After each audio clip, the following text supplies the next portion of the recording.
This is Fam Electric Ghost, and we're going to talk about a couple of things today.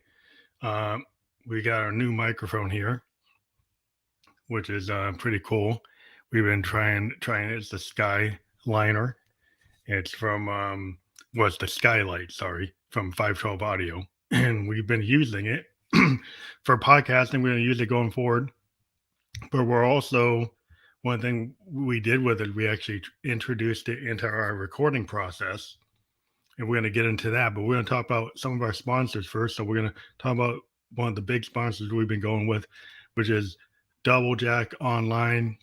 It is the philanthropic gaming lottery site where you can play Keno and you can play Powerball, and a percentage of the profit goes to charity. So take your cell phone right now and scan that.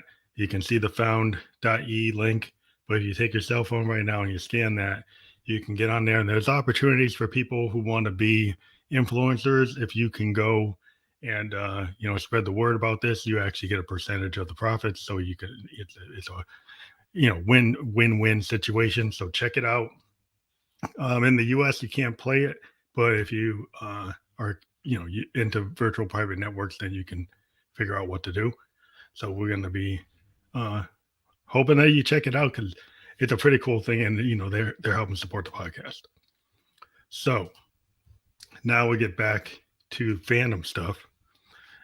So one of the things that we're doing with this microphone is we actually introduced into our what we call Expansive Sound, which basically is DAWless recording. So right now we're using the Zoom Live Track L8, and we're using the Skylight, which is a studio condenser microphone, into the L8. What we did with it is we have an Akai Force 3.11 with a Ranger mode, and we used a sample to actually record a Roland Juno GI piano line from over there. We had a Moog DFAM percussive beat. We brought that over. We actually mastered it on an L8, and then we sampled it, taking the line out of we played it on the computer, played it through the L8, mastered it on the L8 to increase the quality of the audio, and then sampled it. And it's like a 10-minute, 11-minute piano tune with this Moog on it. And we sampled it into the Akai. Then we brought it into the Akai, and we actually, used a Mellotron and used a Korg electric guitar, and then it assigned a bunch of effects. And then we used I think we used an ARP Odyssey synth line. And so we changed the nature of the song by doing a couple of things, but doing it our way. We used the ability to record on an R24, the Moog and the Juno, brought that over into the PC, then mastered it on an L8, and then sampled it into an Akai, and then added tracks on the Akai, and then remastered it back onto the live track. And so we remastered it back onto the live track, and it was a pretty cool result. And we're actually going to get into that. We're going to show another sponsor. So another thing that's real important today, if you check it out, what's been going on in the world, is that you should be awake, because there's like 20 to 40 million people in the modern day in slavery in America. The average age for a sexual exploitation is 12 years old. So child sex trafficking is an epidemic. So please help support Treasured Vessels Foundation's efforts to provide a long-term safe place for healing and growth for individuals impacted by the trauma of exploitation and sex trafficking, to provide food, shelter, and education, and trauma care for survivors of sexual exploitation. So let's help Treasured Vessels Foundation grow and expand and bring safe houses to every major city in America. Absolutely anyone can make a difference when it comes to raising awareness about the realities of human sex trafficking. Support the TVF and purchase a t-shirt, hat, or wall art to spread the word that you should be awake yet message. And 50% of the profits from Sports Market USA go directly back to the foundation. So what you need to do is check the link here. What we've got is we've got a link. Not sure if you can see it so good, but we'll put it up again later. But there's a link that's on this page. So if you look at this page, you can see the hyperlink there. It's a bit.ly link, and you use code Keith Gittens Jones, and you'll be able to get 10% off your purchase and be able to do this. This is live in that. So again, check this out. It's pretty cool. We'll actually put the bit.ly out there for people to get when we go further into this discussion. So we're going to get back into the main discussion. So again, we are a producer and podcaster. We interview all kinds of people. We got a lot of cool interviews coming up this week. 3 interviews this week, and part of what we do as a producer is dive into how people do production. And this episode is kind of like how we do production. We're a DAWless producer. We primarily use the Zoom Live Track and the Zoom R24 and this Akai Force. Now yesterday I found out about the R20. Now what's interesting is I'm a big proponent of the R24, which is a 24-track Zoom recorder. And it takes in XLR or quarter-inch lines, and you can record all kinds of synths. Now I have a MX1 performance mixer that takes in USB lines and 1/8 of an inch lines, and then I can record all kinds of things. And I use a combination of an MX1 Roland performance mixer going into a Zoom R24. But yesterday they came out with the R20. Now the R20 is kind of significant in that it has built-in synths, built-in drum machines, built-in samples, and then it has a touchscreen because now everything needs a touchscreen. And so it's kind of like got this like Roland Phantom like touchscreen. Then now you can record up to 8 instruments, 2 with like XLR. I mean, 2 with quarter-inch lines, and the rest of them are XLR. And you can actually use the screen to do what you never could do on a recorder before. You can actually move your arrangements around with your finger. So you could have something on track 4 and then move it to track 2. You can go and actually control, where your mics are going and where the recording's going. So it's very significant. It's DAWless recording. A big proponent of that. I do that today with multiple devices. This new R20 looks fantastic. Not to be pushing it, but it's only $399, and my R24 is probably like $600. So it's cheaper, and it looks like it actually do more. The question I had to Sweetwater was whether or not it can do the microphone profiling that the R24 can do. The R24 has like a sampling drum kit in it, and in addition, it's got all these effects, but it has the ability to do microphone modeling, which I use a lot. And you can actually model an SM57, a C414, all kinds of cool, a U57. So it's very useful because you can take a mic like this and then model it like a C414. And I've been doing that for years once I figured out that you had that. So one thing I asked Sweetwater was like, does the R20 still can it do that? The R24 could do that. Can this thing do that? It wasn't really clear, and they're sending me the manual so I can go see if it is. But what we're going to do now is we're actually going to go into an example of the song that we were talking about. And this song is interesting because it's bringing up. It was written initially for a love interest, and then I decided to be a wider representation. So the idea is like Elle. So if you look up Elle, it can be somebody's name, a woman's name, but it also represents like she, the idea of a woman. So you can use Elle to represent a female character. So the song Elle is about a woman that I'm totally in love with, and I want to do everything for. I want to do right by them. And so I decided, well, it's not. But the way I did, I said Elle, which you really not supposed to pronounce it that way, but I kind of did. So the quirks, the songs. You write the song, and it's like, oh shoot, I said Elle, but it's like it's supposed to be Elle. But you get the idea. So we're using the idea of this universal she that I'm in love with. So there's like all the women I'm kind of in love with or have been in love with. And that's what this song represents. And what we did is because it's Expansive Sound, it's very loose in its arrangement. It has a Moog drum that's very tight. It's the same drum beat through the whole thing. But the piano arrangement is kind of crazy horse like. It's a little, you know, it's not running to the clock. I hand played it. It's kind of evocative of a feeling. And it's kind of like this idea.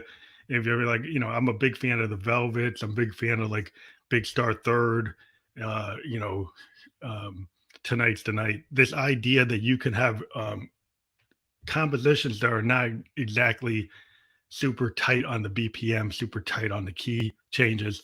It's kind of like if you can't really track Keith Richards into a DAW, and you wouldn't want to. And the idea is like, if you take a band like a Husker Du or the Replacements, like Sorry Mom, I forgot to take out Trash or Let It Be. It's something about the imperfections of that kind of reality and hardcore honesty of post punk music from bands like Joy Division to Husker Du, early New Order. Anytime you get into that type of sound, if you even, is this a matter of like, do you want to make it perfect or do you want to make it heartfelt? So this is an example of that type of recording from an expansive sound perspective. Not that I'm equal to those recordings, but what I was trying to go for is more of an honest approach, and it's not a 2 minute song. The original song's like 16 minutes, and the version that's out here on the videos is probably like 7.5 to 8 minutes. So we're gonna put that out there now. So it's Elle. I'll do my best to make this right, and so we're gonna play the full song.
Sending all the time, it's always alright.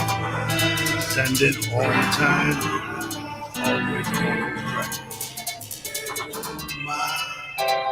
Send it all the time.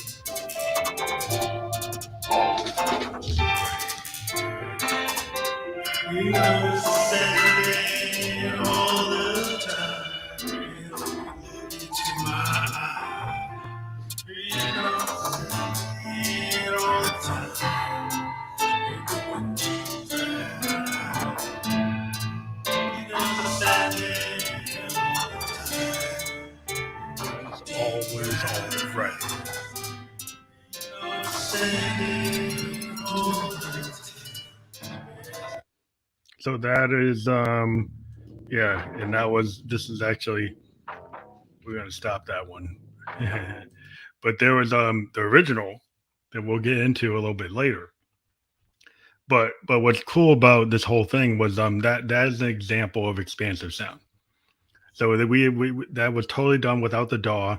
We actually live recorded. We filmed the initial demo and then added, what that was actually me playing the original demo, but the sound was actually from the modified process.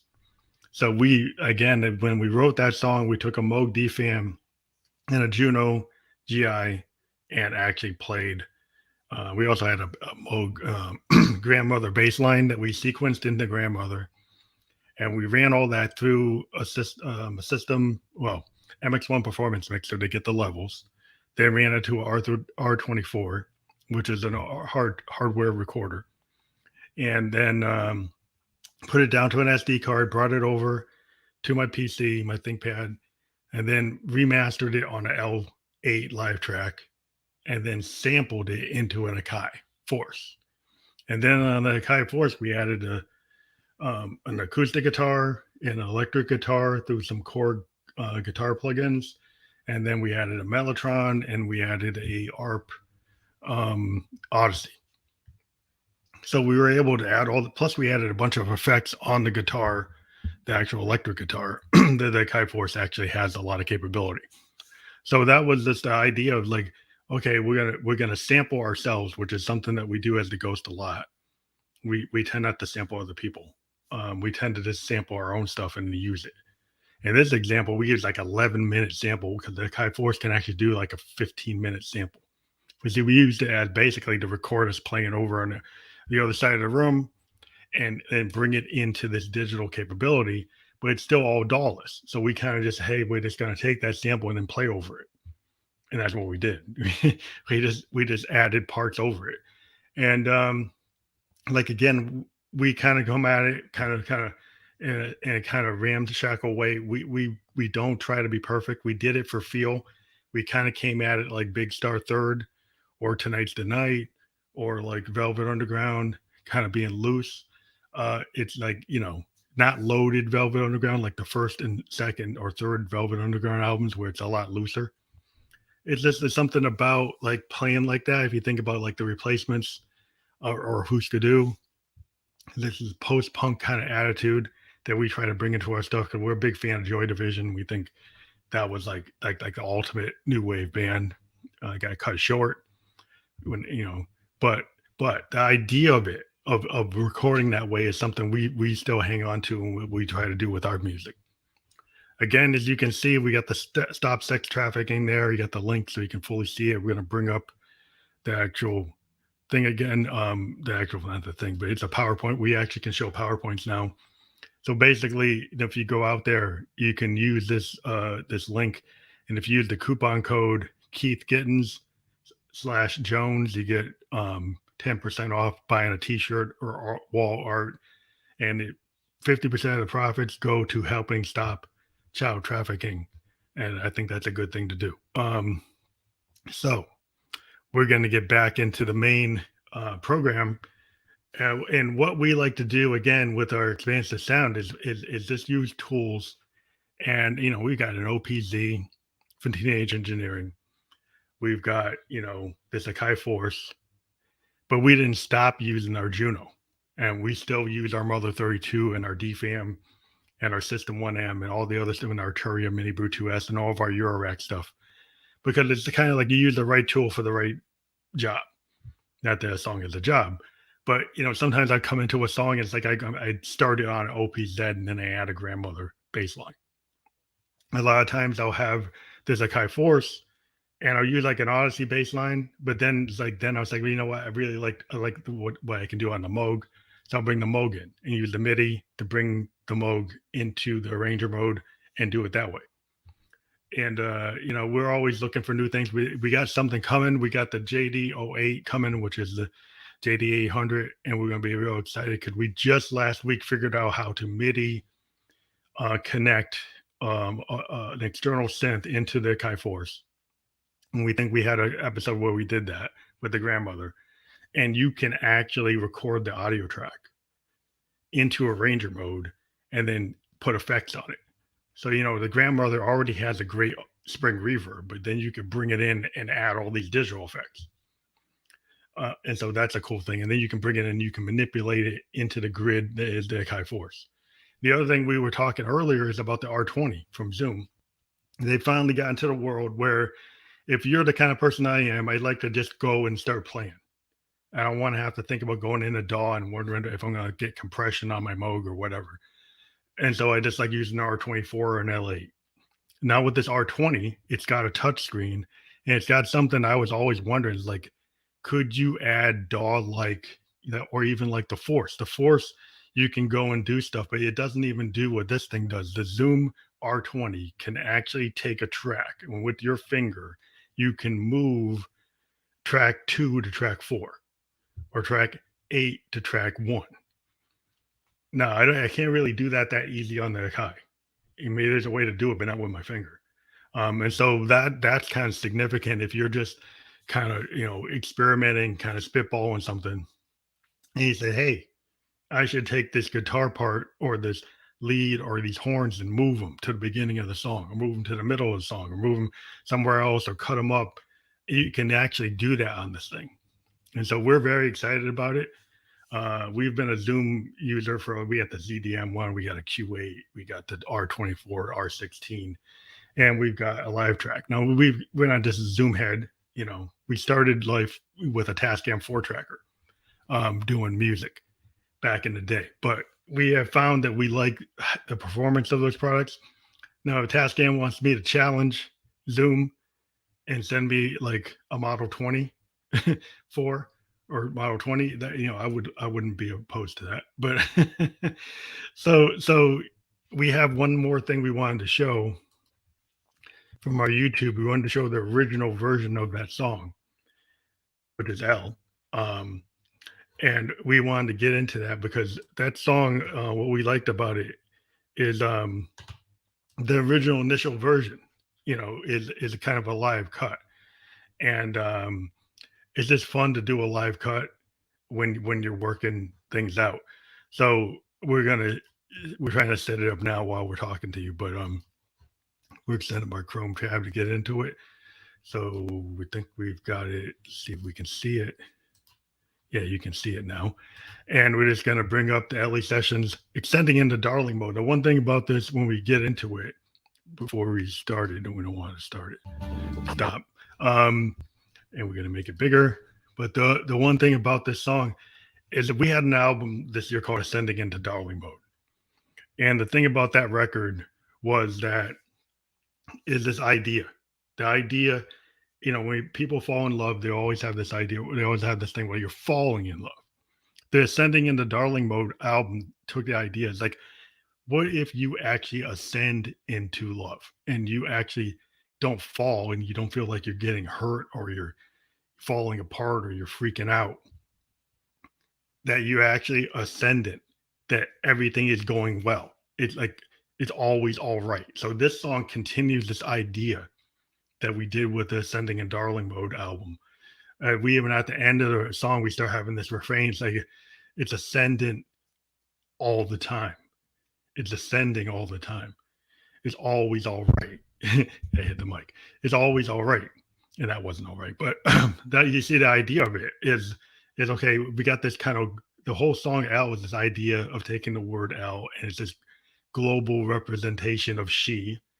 And, I'm in love with she, which represents this kind of idealized woman that you get mad at me for that. But this idea like okay, this is the kind of perfect love in my life that I'm always trying to find or think I found or think I'm in a relationship with. And the idea that you want it to be ascendant all the time. You want it to be always all right because you want not to be falling down and like crying and heartbreak and like, oh, this is terrible. We're just having it's codependent. It's not good at all. So it's the opposite of codependent. It's like you're always all right. You're ascendant and it's always getting better. That's the idea of it. So here's the original. And so we're gonna get into the original. And the original is got you can really hear the Moog DFAM and the grandmother bass line probably more significantly. And there's less vocals. There's the original vocal.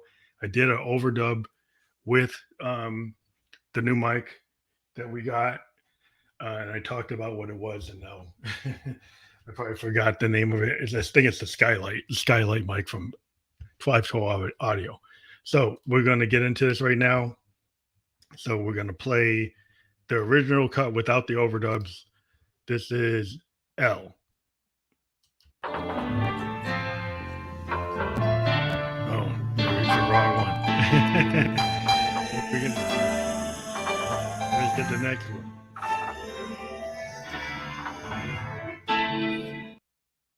This is the right one. This is the one without the overdubs.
Perfume is beautiful color. It's sweet, song, strawberries on my tongue.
So that was the original version. It's still playing it a little bit in the back. And yeah, so I mean that was, you can see the original raw version when I did the overdubs. It kind of fixed some of the, you can hear the errors. But this is probably, one of the things I found is I can have an initial recording, and the initial yeah, stop. The initial recording could have like flaws, but if you go through the overdub process and you start layering other things over it, that can kind of get away from the emphasis of the mistakes, including the cell phone that falls off the keyboard. So, and that actually is like in the recording where the cell phone falls off the Juno, and that was there. But you know, we didn't get rid of it. And it's like one of those things that maybe somebody will figure it out, or we'll shorten the song so he doesn't have it. But we liked it because we liked some of the stuff we were doing on the Kai Force in real time with the Juno. And then you got to understand when I'm playing that. So I have an Akai Force linked up to an MX1 performance mixer, and I've got my Moog grandmother doing a bass line on the sequencer, and I've got a DFAM running a sequence, which is the rhythm track for the whole song. And so there's a lot of cool stuff going on in that way. And then, it just all got captured and mixed into the R24 and then brought over to the Akai, as I said. And then once we got to the Akai, the other video actually has, it's a more stylized video with a bunch of effects of the same scene, but tons of effects and all kinds of glitch effects being done on the video, which you'll notice a lot of times the videos are all from this scene right here, and it's affected in all different types of ways with an iPhone app. I'm not going to give away my secret sauce on which app it is, but so once we did all those overdubs on the Akai Force, adding an electric guitar, adding an ARP Odyssey lead, and then adding a Mellotron, it gave it a different character, and it kind of hid some of the errors in the recording. And we've had people really dig this song, and it's not perfect, and it wasn't designed to be perfect. It was like it's a feeling at the time we wrote it of where our head was at and where our heart was at in terms of what we were doing. And so that's what we like to capture. I think every artist was a point in time. Now, whether or not you release your points in time, maybe I'm accused of releasing too many points in time, but that's what I do on top of podcasting. So one other thing we do before we leave is if you're an artist, we interview people for free through this platform, and it goes out to Spotify podcast after we do it, but live it goes to Twitch, YouTube, and Facebook. So if you go to Fam Electric Ghost on Facebook or Fam Electric Ghost on Instagram, you can direct message me and we can set up an interview. We have sponsors, that's how we get paid. So, if you can deal with the sponsors, you can get an interview up to an hour long, talking about your stuff, showing your YouTube video, giving up your links, and telling you. We try to do a behind the music type of thing with the artists we talk to, so that they feel that their voice is heard and they're able to talk about their unique style. Now, one other thing we got to get out of the way is we work with an iOS app called Newsly. If you go out to newsly.me and use coupon code GHOST2021, you can receive 1 month free of this cool app that basically reads the news back to you, so you don't have to actually flip through things reading it yourself. So if you're multitasking in your day and you want to get a headline, Newsly will pick up the headline and read it back to you in English. And so if you use the coupon code GHOST2021, and you go out to newsly.me or go to the App Store or the Android store, you can get it and check it out. It's pretty cool. So that's it for today. We hope everybody who's into art, you do what you want to do. You don't do what people tell you to do. You do what you feel you want to do as an artist. And that's the best feeling in the world, is to do your art and then get appreciated for what you exactly wanted to do. Now, I'm sure producers want to mold you and help you in it. I think the best producer, before I leave on the soapbox, is a producer that sees your style and enhances your style, but doesn't totally work you so you don't even sound like you used to. If you can find a producer that invigorates your mix, that actually enhances what you do naturally, then you found the right person. So this Van Electric Ghost or Peg signing off. Check us out on SoundCloud. All of our new tracks go there first. Then we're on Spotify. We're on Apple. We need more people listening to us on Apple. So go to Apple Music and find a Peg album and download it. Talk to you later.